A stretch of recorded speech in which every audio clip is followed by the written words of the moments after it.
school year at each campus. We first would like to begin today by thanking a few people. Thank you to Trinity Temple, Rick Mays, and Nathan Morse for hosting our Facebook Live sessions.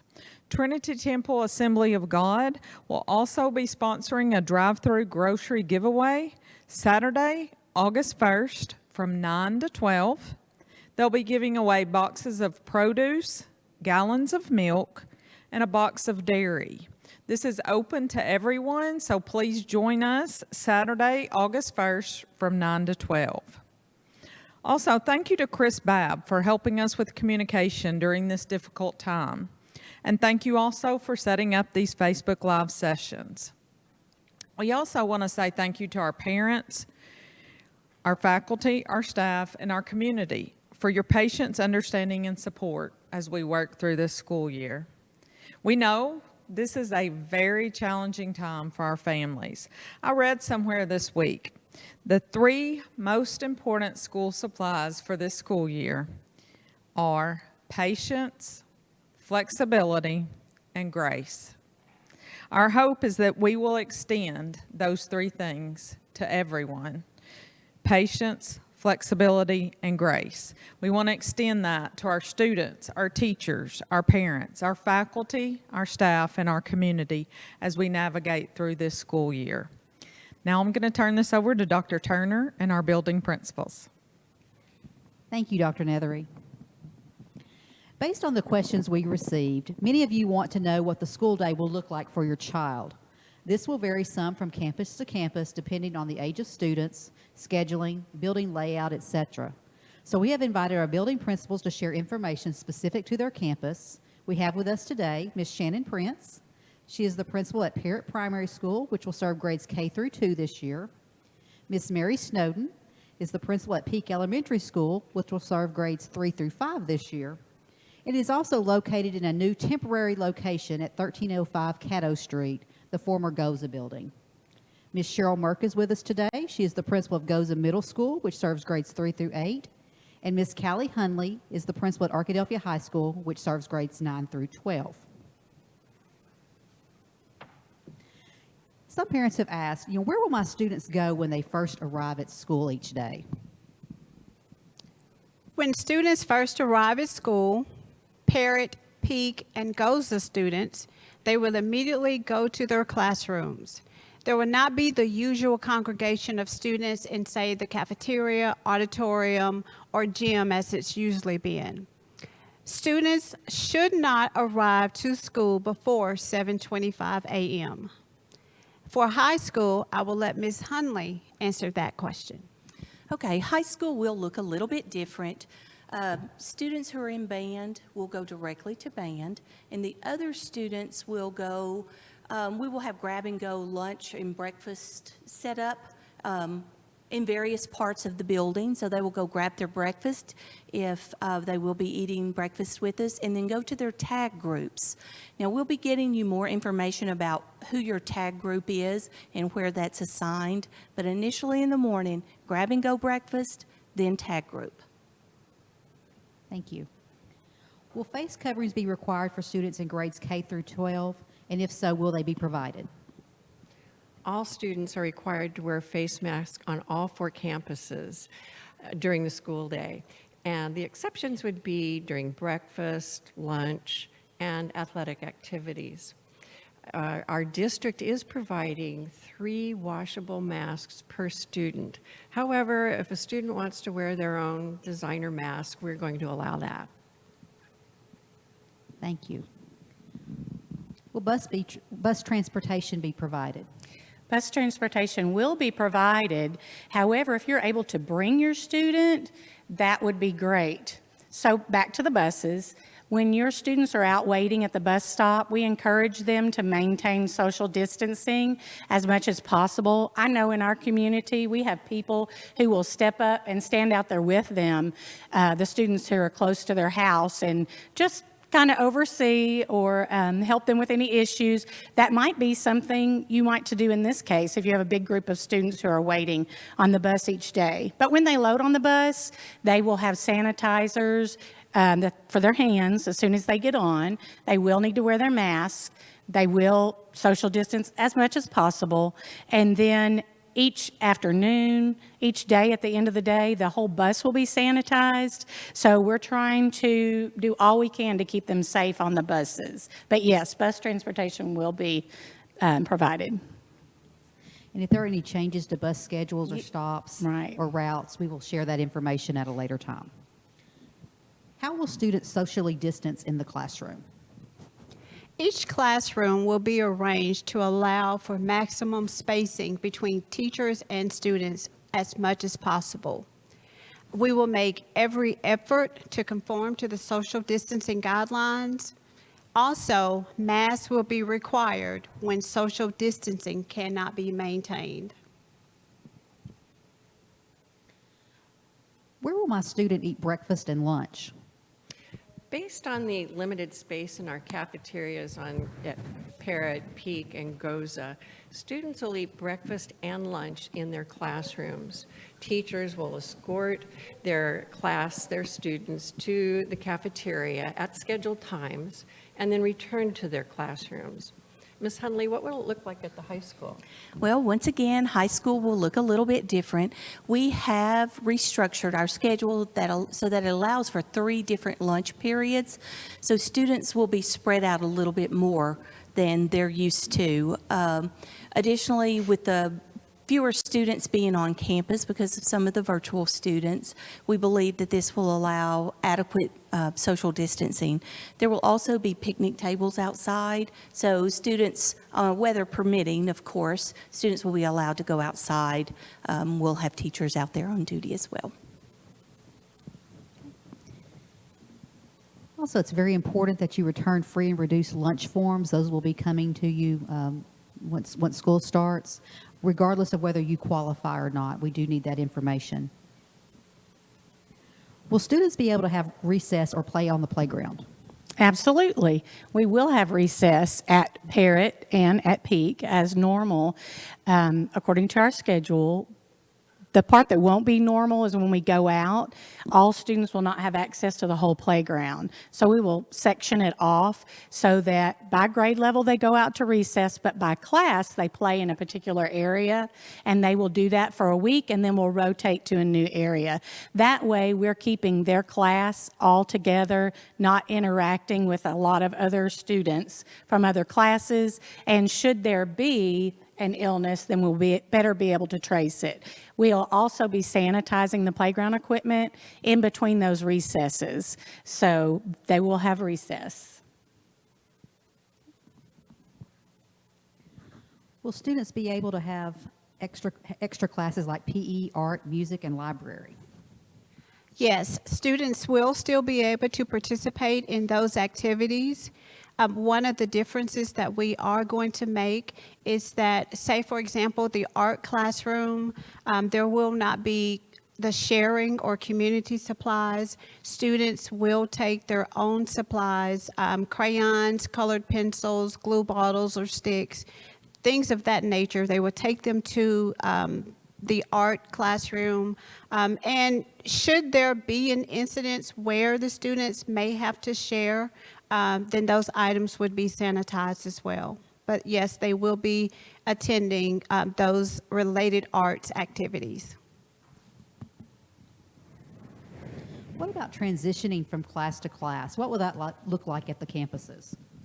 So Dr. Nethery is working on getting us some decals for our flooring to put on our floors so that students have that visual of what 6-foot distance means between them. So the classes will be moving in line like they always do, just socially distanced. When they go to those related arts classes, the teachers in there will socially distance them as much as possible. Just like Ms. Snowden said, their supplies, they will actually carry their supplies with them to art, so they will not have community supplies in there. If they're going to music, they will be socially distanced in music.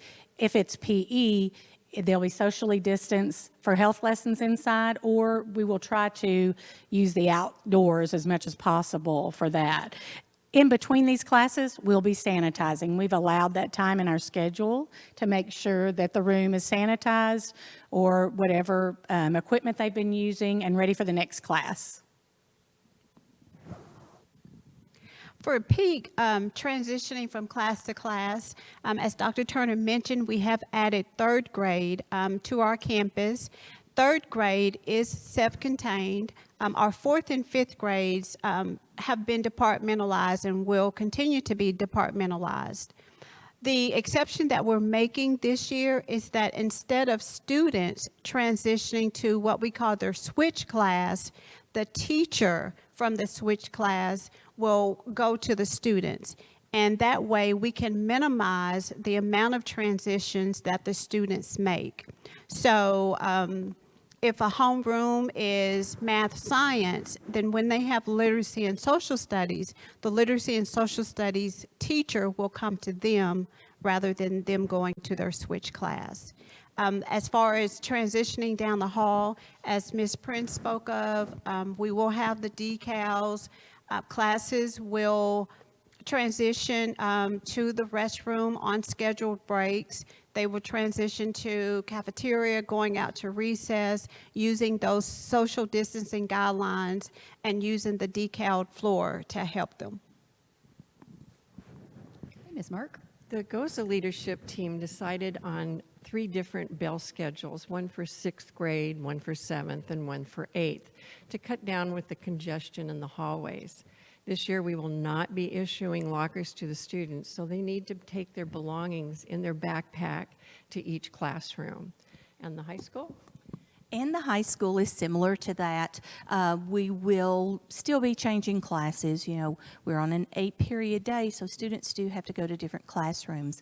But the teachers will be sanitizing those rooms in between those classes very quickly. And students will be encouraged to social distance as much as possible. We will have the decals in the hallway as well, but they will be required to wear their mask in the hallway just because we may not have the full distance all 100% of the time. So they will be required to use those masks, and they will be required to carry their backpack with them. We will not be issuing lockers to prevent the holdup in the halls.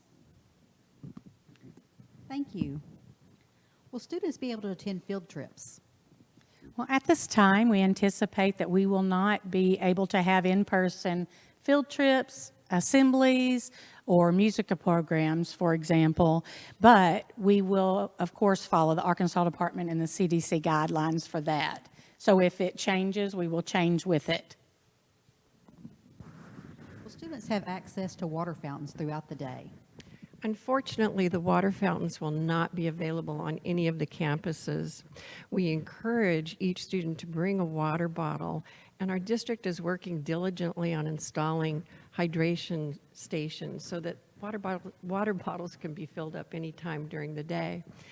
And it gives me great pleasure to announce that Southern Bancorp is donating a pallet of water to each one of our campuses.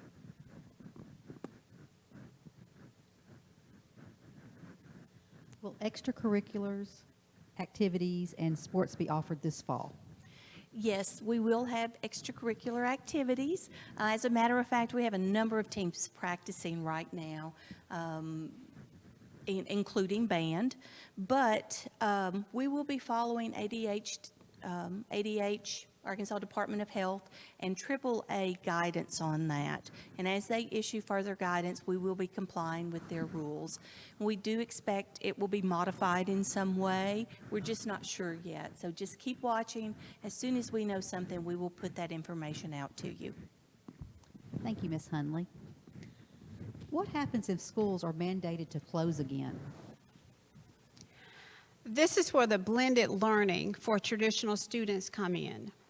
With blended learning, students will learn content through in-classroom instruction with their teachers, as well as through the LMS.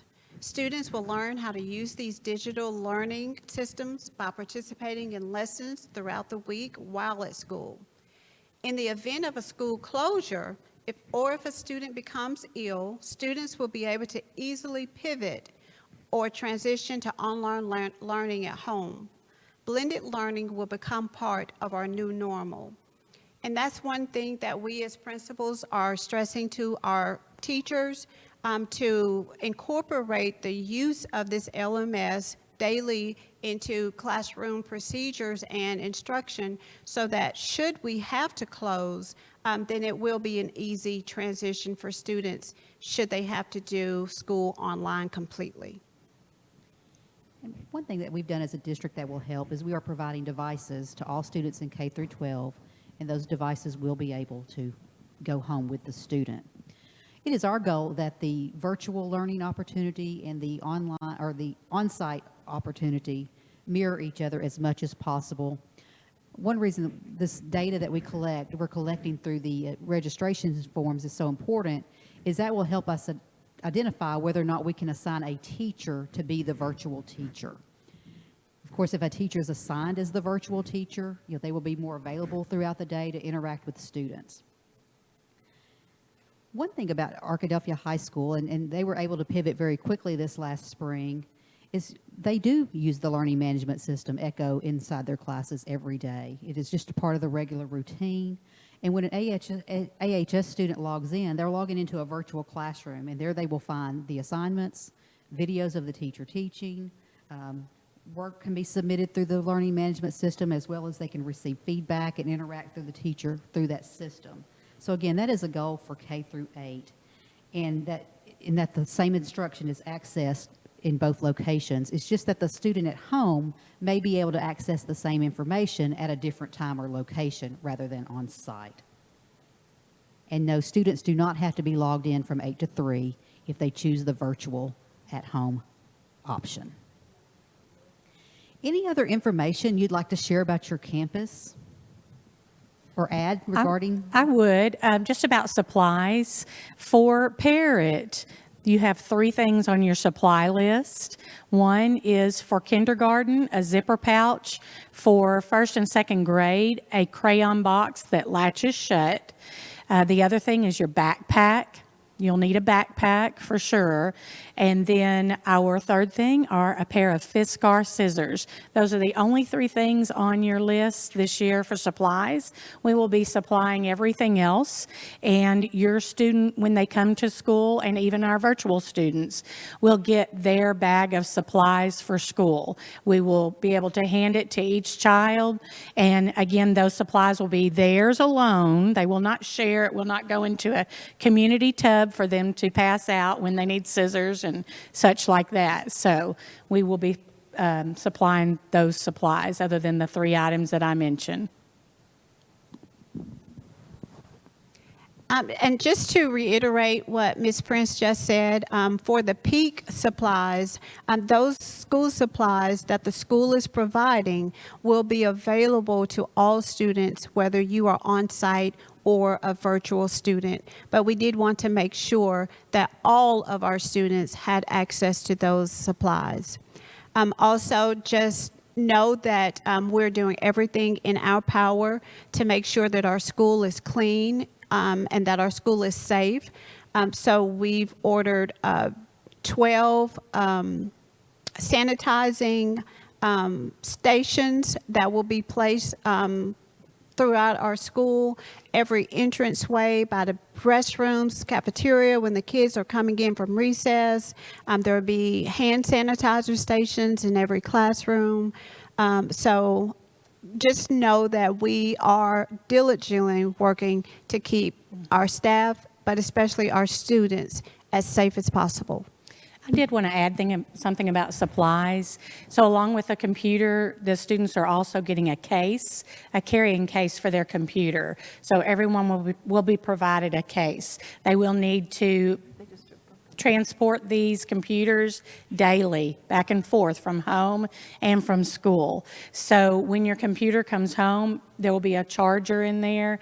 Please charge your computer overnight, and when you bring it back the next day, we need the computer and the charger back. So it is going to have to be a habit that we create in doing this, but you will have cases, and those cases will fit in your student's backpack to transport back and forth from home. But make sure that we get them back each day. Like Dr. Turner and Ms. Snowden mentioned, we will be using our online learning management system during the regular school day in person as well. So we will need those each day. GOZA is very much the same as the other two campuses. We do have supply lists that will be published at Walmart and sent home for parents. The laptop is really one of the most important items for everyone to remember, that you'll be taking this home, you'll be charging it at home and bringing it back. And thank you, Ms. Prince, for speaking to that. But all of our campuses have also taken measures and steps to keep our campus and students safe. We have hand sanitizers throughout the building by each classroom. And we just want you to know that we are working hard to try to keep the day normal for our students and safe at the same time. And we just appreciate you working with us so much as we jump these hurdles. Thank you. And the same thing for high school. We have the hand sanitizing stations throughout the building, entrances, exits, at doorways of classrooms, field house. We just have a number of those throughout, and we will keep those stocked and maintained. The floor decals for the social distancing. So we're taking some extra measures. Our custodians, we're meeting, making sure that we are keeping those rooms and hallways, doorknobs sanitized, to make it a safe environment for our whole community there, our students and our staff. Also, once we get our list of virtual students, if you have a student who does have an IEP, you will be contacted about that. Ms. Talley will be working on that. We will be setting up conferences so that we can address those virtual needs as well. Thank you, panel. And thank you for today, and also thank you for your commitment to our students and families and making a safe learning environment when we return on August 24th. Thank you for tuning in to today's Facebook Live session. I hope this answered some of your questions. On Monday, Dr. Nethery and Mr. King and I, we did an overview of the district reopening plan, and that recording can be found on our district Facebook page, and there's also a YouTube of that. On yesterday, our nurses addressed many of the health concerns, so that information, many of those questions have been answered and can be found online. And we realize you may have other questions, and we will continue to answer those questions. And we're tentatively planning to offer future Facebook Live sessions to address other topics of interest. We know there is a lot of interest in band and athletics, interest in special services such as special education and GT. Once planned, we'll share the information on social media, the date and the time. We look forward to welcoming your child to school on Monday, August 24th. We are finalizing open house plans, and the district and campuses will share that information soon. As a reminder, we are offering 2 options for the upcoming school year. On-site blended learning, that means that your student would come on-site to the school campus 5 days per week. And like we talked about here, they will be using the learning management system within that class. The virtual learning option, that means the student will do schoolwork from home 5 days per week. If you feel the virtual learning option is best for your family in the current circumstances, you will need to complete the registration form located on the district website, www.arkadelphiaschools.org. For planning purposes, we ask that you submit the form by August 3rd. We have extended the deadline from July 31st just to give our families a little bit more time to weigh the options and time to make this important decision. And also, we've been asked, if we do ask that you commit for 9 weeks, but again, we're going to work with our families. If for some reason the option you chose is not working for you and your family, contact your school principal. Again, we're going to work with our families during this time. More information will come regarding the distribution of devices and training for parents and students. You do not need to fill out the online form if you're choosing to come on site 5 days a week, the on-site blended learning option. But if you are new to our community, please contact the appropriate campus to register your student, regardless of which option you choose. Thank you again, and as always, it's a great day to be a Badger.